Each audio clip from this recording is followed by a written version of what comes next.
સુરતને ખાણીપીણી માટે જાણીતું શહેર ગણવામાં આવે છે, ત્યારે સુરતનું ફૂડ દેશમાં ખૂબ જ વખણાય છે। ત્યારે સુરતના કતારગામ વિસ્તારના ગોટાલાવાડીમાં દેરાણી જેઠાણીએ વડાપાઉંની દુકાન શરૂ કરી છે। ત્યારે દેરાણી જેઠાણીની આ દુકાન પર લોકોની ખૂબ જ ભીડ જોવા મળે છે। દેરાણી અને જેઠાણી આ શબ્દ સાંભળતા જ આપણને દુશ્મની, તકરાર, લડાઈ, ઝઘડા, કલેશ આ વસ્તુ યાદ આવે છે।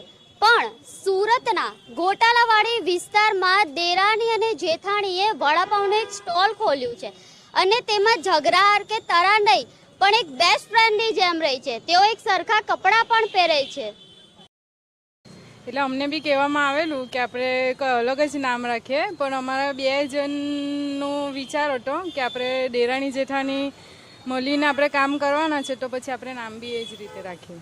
નહીં, અમારે તો 2 બહેનોની જેમ જ અમે રહીએ છીએ ને, એટલે જ અમે સારી રીતે આ ધંધો ચાલુ કરી શકીએ છીએ ને સારી રીતે અમે આ કરી શકીએ છીએ। નહીં, અમારે ત્યાં ઝઘડા ઝઘડી કશું નથી થતું।